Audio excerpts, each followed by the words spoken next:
Evolutionary Radio coming your way, episode 404. Compound episode, guys, but in this one, we're going to do a special one. It's going to be a cooking episode. So this is a really good one to listen to, guys, and take notes in this one. Stevesmi here and the Rickster. What's up, buddy? Hey, what's up, Steve? What's up, guys? How's everybody doing out there? Yeah, today we're going to be doing a cooking episode. We did compound episodes all about cycles the last four. So I'm going to give the cycles and the Jews a little bit of break on this compound episode. And we're going to talk about some cooking. Steve and I, it's a common interest that Steve and I share is we like cooking quite a bit. So we're going to share some of our tips, tricks, recipes just to get some good healthy cooking going. So what's up, Steve? What do you got? So the first topic is ideas to make meal prep easier. So bringing you first on that one, Rick, that was your idea. Tell us a little bit about that one.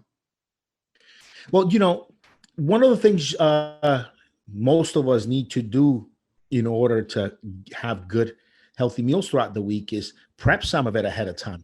Sometimes just the budget and the time is not there to go to a healthy restaurant every day. So you got to really prep your meals, take some of them to work, just really get it right. So here's a couple of ideas that I like to use. When I like avocados, I have avocados pretty much almost every day. I mean, I like avocados that much. And I'll go and I'll actually, by tact and feel, I'll kind of know how many days are out. And this takes a little bit of practice, a little bit of skill. But if you just go in and you just tact and feel your avocados around, you grab your 5 for the week and you'll know which one you got to grab when. And just taking an avocado with you is you've already got something really good, something healthy. It's already in a protective wrapping, right? So avocados I find are really, really good and convenient to get some good macros in, and take something along with you. So that's one of the ideas. Also, I like hummus. It gets right in with my program. It fits my macros. I mean, it's good. So just making a big jug of hummus beginning of the week. It's a great way to just have some meal prep ready. Also, some of you guys that are bulking, I've talked about a sort of kind of slop that you can make so that you're not sitting there chewing chicken all day. You can actually cut the chicken into tiny pieces, throw it in with some chicken broth and some rice, brown rice, even a really strong blender. No, you might want to get one of the ninja blenders and turn it into a goo, to a little bit of a slop. And that's actually quite tasty, microwavable. You can put it in your fridge and set it in little different containers for a few days down the road. And it's just a good, easy way to have your chicken and rice. Just shoot and drink it back. It's just a good idea. You got anything else, Steve? I might come up with something as I listen to you. I think the best number one way, guys, is you have to have the tools in your kitchen. So it's amazing to me how people, when I first moved out on my own, I don't know, Rick, if you can remember that, but I remember I first moved out on my own and I had, family members who bought me ahead of time for my birthday or Christmas, whatever. They bought me, things for the kitchen. They bought me pots, pans. They bought me utensils. They bought me a thermometer to check the temperature of the food. They bought me all these things that you need in a kitchen. So a lot of people, it's amazing to me, you walk into the kitchen, they have nothing. They don't have a single pot or pan. They don't have anything. So all they do is just go out to eat. Breakfast, lunch, dinner. That's all they do is eat out. And that's not good. That's not healthy. So it's very important to have these things in your home and invest in them. And it doesn't take much money. You can buy a big box of pots, pans that can get you started. Every modern kitchen, you're going to have a refrigerator, you're going to have a stove, you're going to have an oven, you're going to have a microwave. There's other things you can buy. We talked about on podcast before, an air fryer is very, very handy because you can make a lot of different things in the air fryer, a lot of healthy foods. And you can One cook. of the best tools you can have is an Yeah, air fryer. chicken is wonderful in the air fryer. I'm not a fan of red meat in the air fryer at all, but I'm a fan of sweet potatoes. I'm a fan of chicken. Great, great options in an air fryer, and makes it really easy to cook, and it cooks it evenly. So those are necessary to meal prep. Another thing with meal prepping is when you buy your meats, this is my second tip. When you buy your meats, it's very important to cook them, because if you let them sit in your fridge, they're going to go bad and they're going to go rotten. You're going to be wasting food. So when it comes to meal prepping, it's very important to cook them, and cook them with a homemade marinade. Lemon, salt, pepper, paprika. These are low FODMAP. These are other things you should be buying in your kitchen, not just pots, pans, and that sort of thing. You need to buy these Fire types up the of things. fire up the grill on a Sunday. You could knock out 12 chicken breasts in a minute. Well, the thing is that we're going to talk about barbecuing in a bit, but the thing is, if you use that marinade that I told you, those 4 things are all low FODMAP. They don't upset your stomach. I don't use garlic or onions in my food. Very rough on the gut. I don't use them. You just need 4 things. You need paprika, you need salt, I love pepper, garlic and onions, and you need lemon. If you can tolerate garlic and onions, that's fine. Most people cannot. It's going to just stress out your stomach. But those 4, what I named, those 4, you put them in a bag, you marinate the chicken, and it will help preserve that chicken after you cook it. You see what I'm saying? So instead of just cooking the chicken raw and plain, it's going to take longer to go bad if you marinate it in those 4 things I just named. So that's very, very important for food prep. You can keep that chicken good in your fridge for days versus just 1 or 2 days. It's very, very important. So those are my tips when it comes to that. You have one more meal prep, and then we'll go to recipes.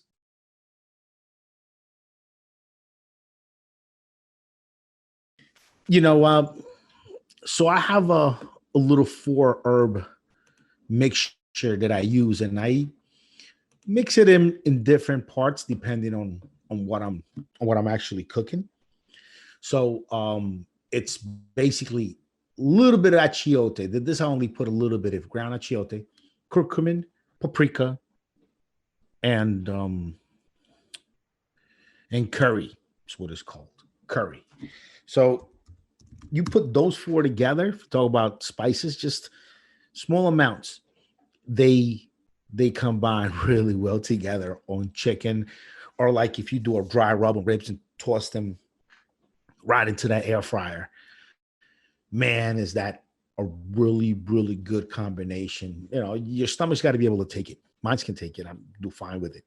But those are your 4 right there: achiote, curcumin, paprika, and curry. I tend to put in a little bit more paprika than anything else, put a little bit less achiote than anything else. And the curry and the curcumin are kind of in there, almost in equal parts. You don't want to put a ton of it everywhere. You want to just like dry rub it. And it's just a good combination of ingredients. Give it a really, really good taste. And you're not adding any bad calories or anything. The thing just tastes incredible. Those 4. And obviously, salt, maybe a little bit of pepper, but with that combination, maybe just a little bit of salt is just enough, and you might not want the pepper in there. That depends on you and what your taste is, and that just makes everything taste good. I've put it on. Don't really like it as much on beef, but chicken and pork, just a great combination of herbs to put together. I really, really like it. All right. So the next thing we're going to talk about is healthy recipes. We're going to each give 2. Rick, you go first. So right here in Long Island, we got the dock over there at Bracco's Fisheries. You can just go there, buy octopus. Just a great piece of meat. Now, I'm not much for seafood anymore because of all the contamination, but I'm having about per month, I'm having about 3 to maybe 4 seafood meals per month. And octopus is just a really, really good one. So you go grab that octopus, grab a big one, cut the head off. If they've prepped it well at the place that you're getting it at, right here where I'm at, they prep it real nicely. You could even kind of cook the head in there and eat it, but most of the time, depending on what you get, you're going to want to cut it off. And you want to just get the water to a boil, a little bit of salt, a little bit of pepper, throw your octopus in there, then bring the water down to a simmer for about 45 minutes. Then after you've done it for about 45 minutes, then you can heat up some oil in a pan, a little coconut oil, a little bit of olive oil in there, and a little bit of paprika.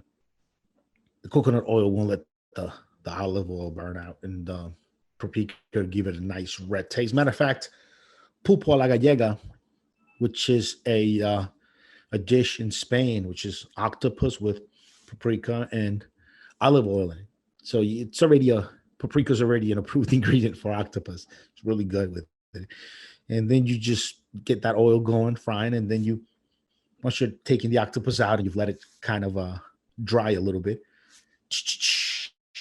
throw it in there and just sear it all over the place, or throw it right on the grill and sear it like that, and throw it on a bed of lettuce, on avocado, on hummus, on pretty much anything you eat that thing with is great. So that's a good one. The octopus recipe I really, really like. You told us one, Steven, not another. Yeah, there's one called I'm gonna give you a burger recipe. There's a product called Unbun, UNDUN, and they just started selling this. They sell it at Whole Foods, they sell it on Amazon. I don't know if you've heard of it, Rick, but the bun actually is a it's not bread, but you wouldn't even know the difference. It's got no sugar in it, just only it's basically very, very healthy. I'm going to bring up the ingredients for you guys. So, really, the ingredients are almond flour, pumpkin seed protein, coconut flour, psyllium husk, extra virgin olive oil, coconut milk, baking soda, cream of tartar, apple cider vinegar, and sea salt. So, literally, like every ingredient is something naturally found in nature. There's no preservatives, nothing. You have to keep this stuff in your freezer before you make it. So what I do is I take it out of the freezer, throw it in the microwave for a little bit, then put it in my toaster. And I can toast that bone up, and it tastes incredible, guys. Incredible. And you can use that for your burger bun. Get a 1/4 pound of grass-fed beef, press it, put some salt, pepper on it, coconut oil, and then throw it on the grill. Flip it one time only, guys. With red meat, you want to flip red meat once. So you flip it one time and then cook the other side however you like it. Slice tomato, slice lettuce, and then you can use some coconut yogurt as your mayonnaise. Healthy burger. The last episode, Rick, went to Burger King to eat a burger. I guarantee you, if you eat one of my burgers, I just told you, you'll never go to Burger King again. You'll think Burger King is disgusting. So that's a healthy burger, guys, all natural. There's nothing, not a single ingredient that's unhealthy, and it's just a great meal. And I'm eating it this weekend, and there's nothing wrong with that, guys. It's an excellent option. I actually made it for a bunch of people a few weeks back, and they were amazed. They said this is the most delicious burger we've ever tasted. So it's got rave reviews. So give that a shot, guys. Give that a shot. You're up, Rick. So I've talked about the wonders of steaks. I love steaks. Is one of my favorite things to cook, and I have a ton of different steak variations that I do. One that I even do with coffee, which I'm going to save for another podcast because I'm still perfecting that one. But this is steak that I've been doing with sorted nuts, and it's an incredible little steak. So here's the way to kind of work it, guys. You take a pan. I like it when it's a little bit deep because it's gonna splash a little bit. I don't like to get my cooking area too dirty to have too much oil cleanup, but a nice pan, get up to temperature, coconut oil, throw a little bit of butter in there. Then I throw my steak on there once it's nice and hot. Once the steak is on there, I'll get from the supermarket these packs of sorted nuts, different stuff, almonds, walnuts, cashews. I mean, just everything is kind of in there. Raisins sometimes, cherries, I mean, dried cherries, all this stuff is in there. And I'll toss some of that in around my steak there and the rest of the oil right around the pan. I'll make like a little circle around the steak with it. And I'll just make sure to reserve the middle of the pan for cooking my steak, and I'll let those different assorted nuts and raisins and cherry and dried cherries, whatever, cook with some of that oil. They soak up the oil pretty good. And then some of the flavors coming of the meat are going to come in contact with those as well and help cook them. As I see the nuts, maybe sometimes some of them will start to show a little black dots, seeing as they're starting to burn a little bit. If my steak is not full, I'll finagle it, get the nuts out of the pan, finish my steak. But most of the time, if my steak is not too thick, um, and the pan is wide enough, I'm able to knock it out and cook them both pretty much at the same time. You throw that on top of a bed of lettuce and romaine lettuce and all these nice little things. Um, as always, avocado hummus. Throw that steak on there and throw those nuts on there. I don't. I find when you cook them a little bit, the nuts, the flavor changes a little bit. I like some of that flavor of the almonds and some of these nuts. They're cooked a little bit, and it also makes them so much easier to chew. Turns like dried cherries, raisins, turns them into a really sweet kind of goo. I mean, it's nice. It's really, really nice. Goes well with the steak. If you just threw them on top of the steak raw, there's just so much to chew in the raw nuts that little bit of cooking really helps them. Like once you have a bite of your steak with the nuts, I mean, they just crumble in your mouth onto a powder. It's nice. It's really, really nice. I've been doing that steak probably at least one night a week for the past few months. Just keep buying from the store little packs of sorted nuts, and I cook them. Just cook them in the in the in the oil, or sometimes when I'm steaming my vegetables, I'll also steam them, and same effect. Just cooking them makes them so much easier to chew, and I think the flavor is much improved when they're cooked as well, than they're raw. What do you think, Steve? Yeah, so my second one, I'm gonna link it in the show notes, guys. It's a avocado recipe. It's got published on evolutionary.org. So you can Google evolutionary.org guacamole recipe and it'll come up, or you can just look at our show notes. But that guacamole recipe, why is it important, guys? You can use it for everything. You can use it for your chicken wings. You can use it for your on your burgers. This is actually what I do. I add it to my burgers. You can use it basically as a dip for anything, and it's extremely healthy. It's a great option on football day to put it out, and I guarantee you that bowl will not have anything in it by the end of the day, because everyone's gonna love that. It's one of the best things ever. Now, guacamole, guys, you wanna go to town on it because good fats are something that we're lacking in our diets. The American diet has zero good fats, and that's not good. We need those good fats in our diet for our nutrition. We need it for our organ health. We need it for a lot of things. And we need it definitely as weight training, because guess what? Those good fats are very good for our joints. So definitely check out that recipe, guys. It's very easy to use. It probably costs like 3, 4, maybe $5 at the most to put that recipe together. And it's really easy to do. So I'm just going to link it in the description.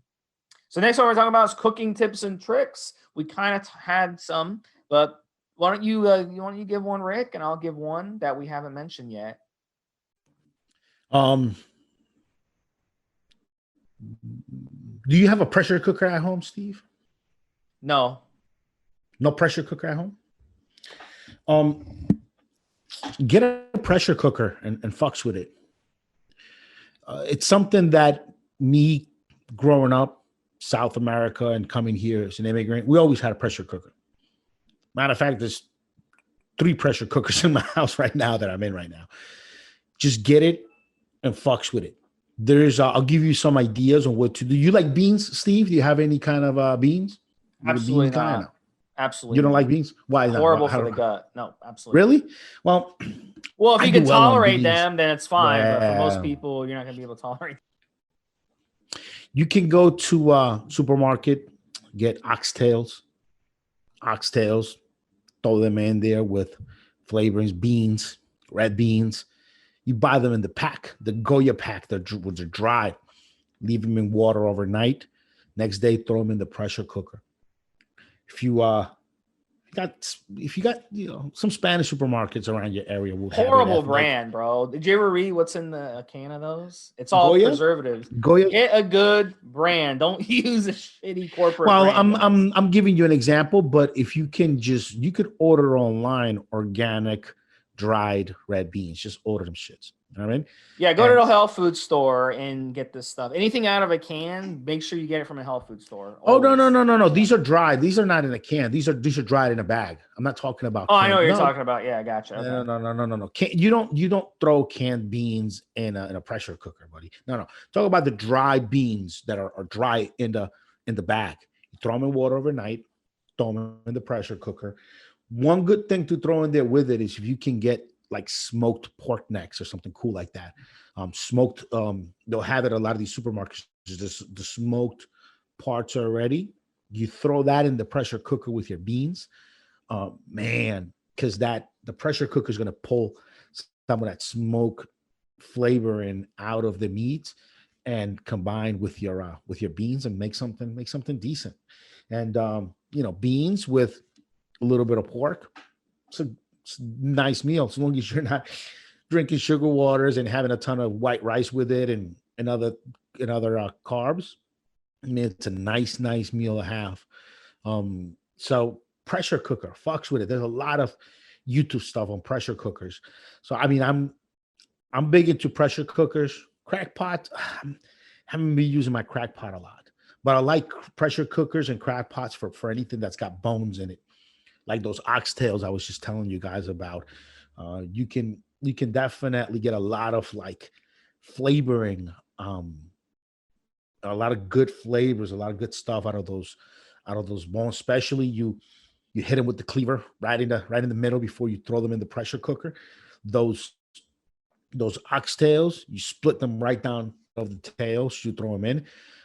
Those bones are going to give you some good stuff in your stew there. And so pressure cookers, crack pots. I'm more of a pressure cooker guy than a crack pot guy, but that's a good kitchen utensil. I think a lot of folks that listen to us don't have or don't fucks with, and they should.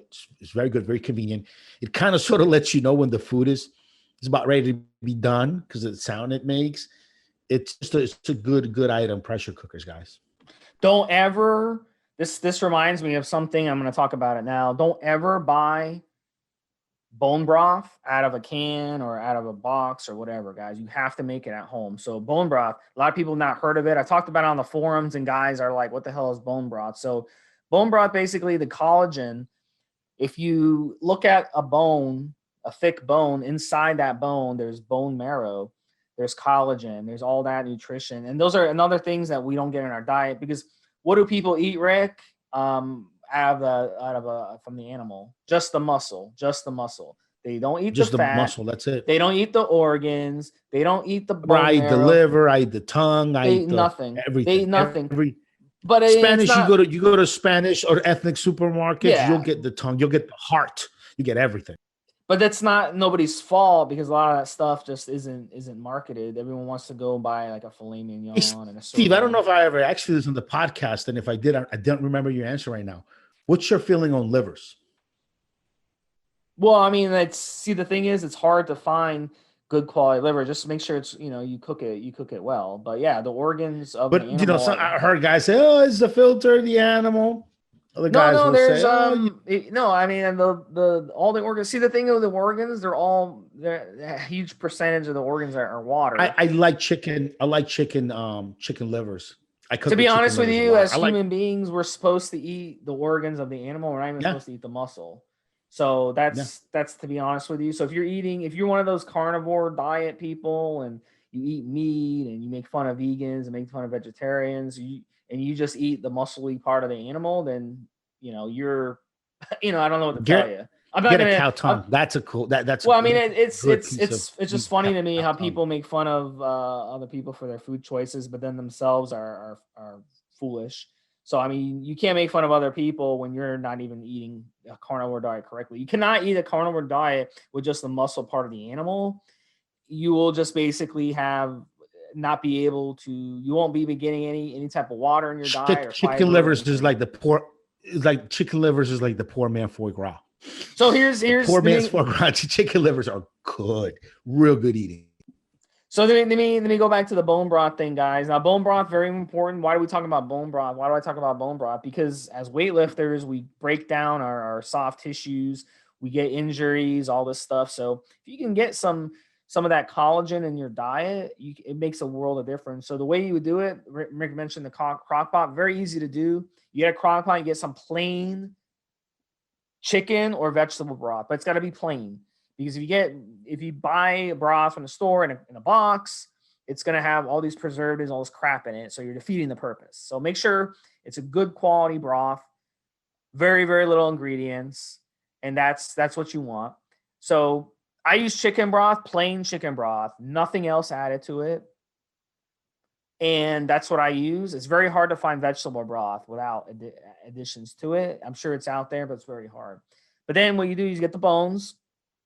Whole Foods, they sell in the freezer section. They sell the whole bones. So you get the whole bones, probably about $8 or $9. You put them in the crock pot with the broth, and you cook that thing for a good 30 to 40 hours. And that really breaks down the bone. Then after 30, 40 hours, you can take the bones out and the collagen from the bones would be in there, right?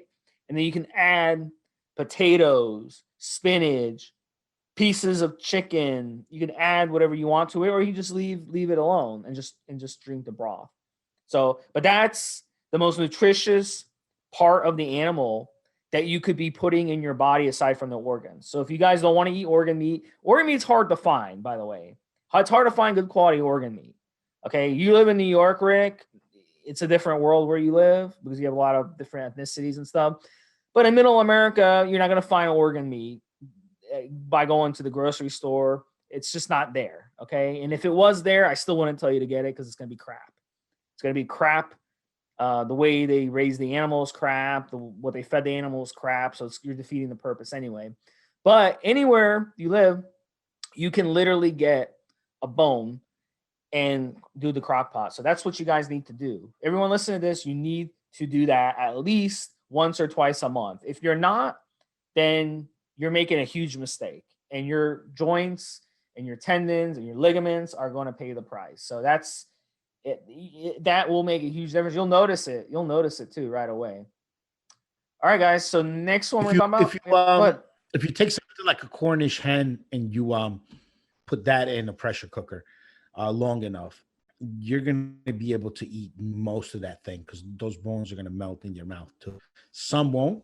Some of the larger ones you get little middle piece that won't break down, but all the tips of those bones, all that bone marrow it's gonna be flowing out of the animal. If you again get good farm raised, organic, hands organic, everything, and you're gonna have some really good, a lot of good stuff you could do with a pressure cooker and crack pots. It's different, kind of little bit little bit of a difference. Well, some things you can do in one or the other, but they're both kind of they're both similar in that regard.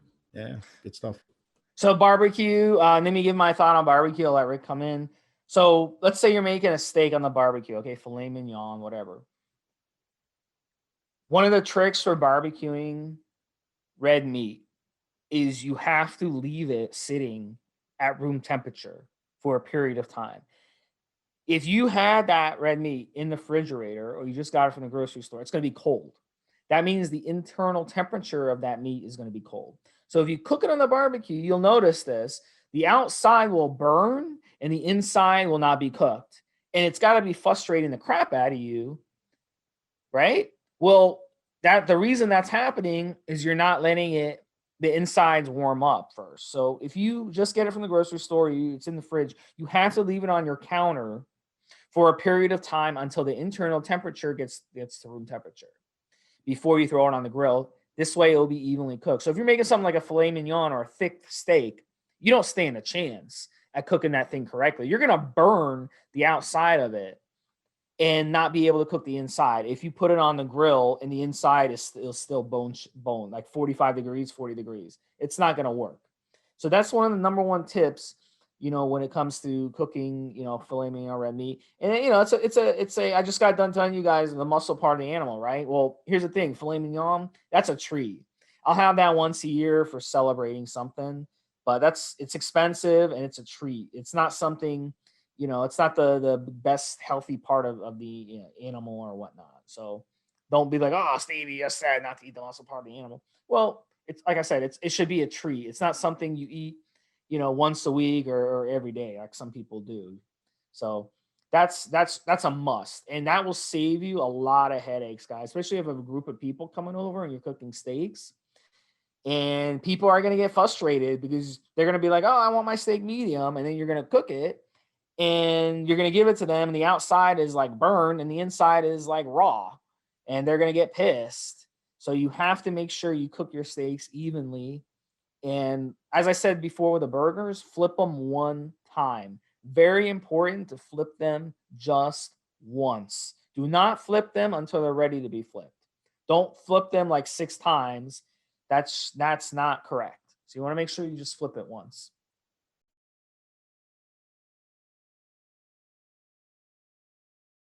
You're up, buddy. Yeah, so barbecue tips and tricks. I always like making the fish in the barbecue wrapped in foil paper. Like put different spices on there, put it on the top rack, and let it just take its time. Its time while cook everything else on the grill. So that's Yep, me too. Me too. Yep. different spices, different things you can really do to that fish and just wrap it in that full paper and leave it up there. It's good. It's a good. Lemon. Oh man, lemon. Definitely Butter. lemon when it comes to fish. That's a I number like one garlic. ingredient. Lemon butter garlic. I like garlic. You say it's rough on your stomach. I fucking love garlic. I put like in everything. If you can And tolerate garlic, the trick with garlic, the ingredient in garlic, Rick, and that's an ingredient in Guard, your product, is allicin. Mhm. And that's the healthy part of that's why when you're cutting up a garlic, you start crying. It's the allicin being released, and that's the antioxidant within garlic that's so healthy, and that's why you put it in Guard. That's one of the great ingredients of Guard. absolutely. I learned that. I learned that love from you, garlic. buddy. Yeah, I recall. I mean, I love garlic. Garlic is great. Sometimes, even when I want to, like, let's say, give the meat or fish or something a little extra garlic taste, I'll light coat of coconut oil in a pan, slice up a couple of garlic cloves, toss them in there, let them kind of cook and almost burn a little bit to where they release their flavor, and then I'll scoop them out, toss them out of the oil, and now my oil is garlic seasoned, and then I fucks with my meats on top of that. That's just a good eating garlic. So another a tip for barbecuing that I found. Sometimes I like to just make like a little bit of a little bit of marinade with a coconut oil and butter. Add some herbs, paprika, whatever I'm willing like that day, and I'll coat the outside of chicken or steak or whatever with this little marinade, and that I feel like that additional kind of coconut oil helps the meat crisp on the outside, whether it be the skin of the chicken or the piece of beef, whatever you're doing, it kind of helps it sear up a little bit quicker, helps it close a little bit, get a little bit of that tasty crust on the outside a little bit nicer on, and also helps your condiments or whatever you're putting on steak.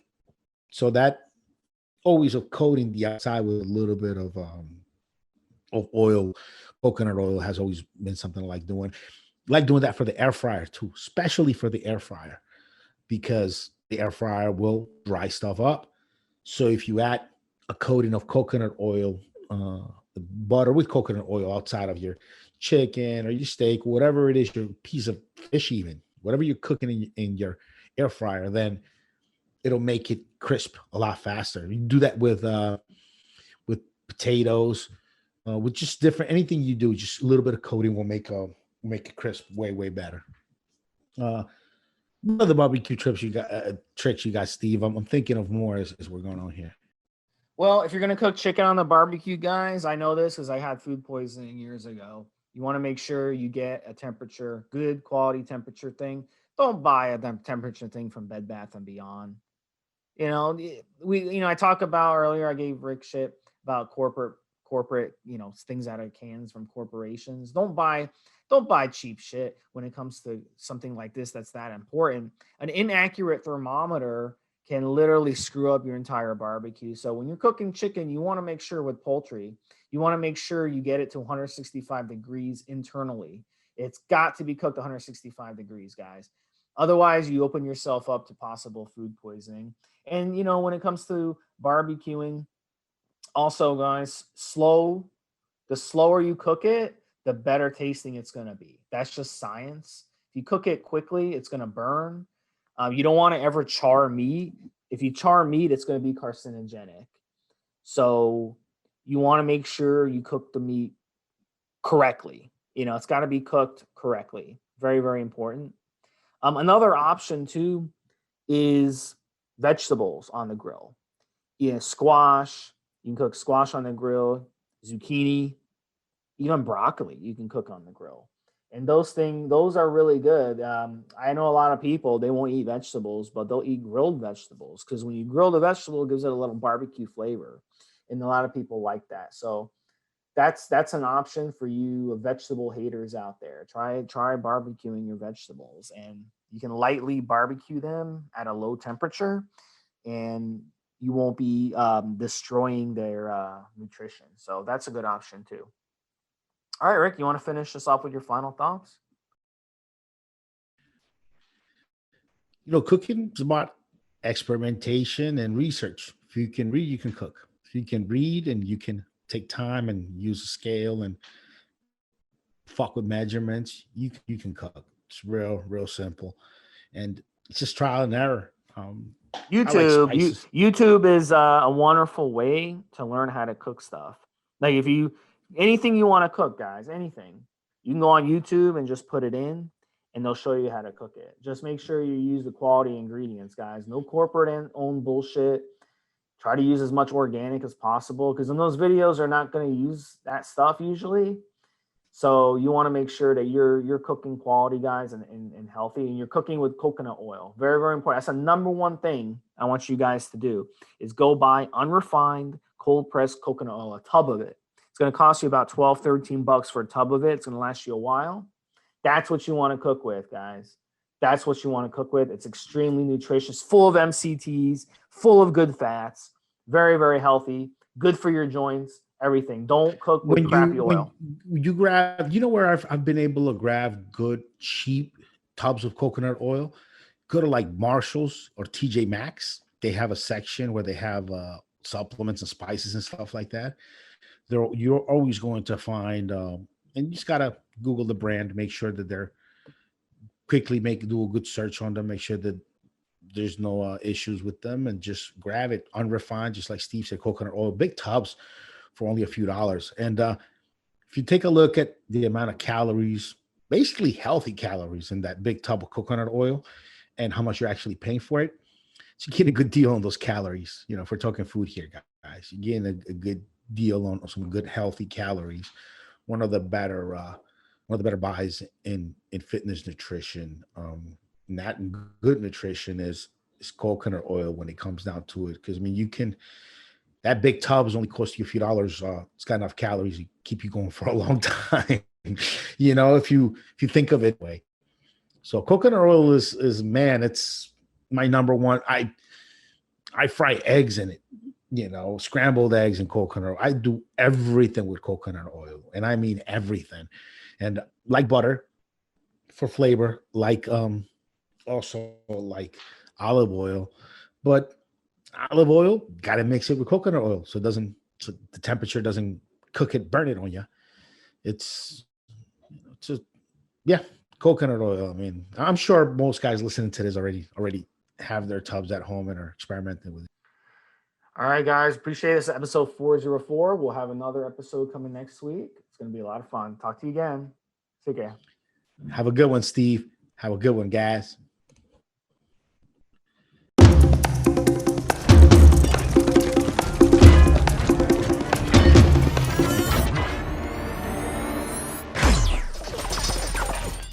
Guys, this is the required legal disclaimer. We are only sharing our experience from years of steroid use. We are not doctors, and none of what we say should be regarded as medical advice. Always check with your doctor before taking any drugs or starting any training program.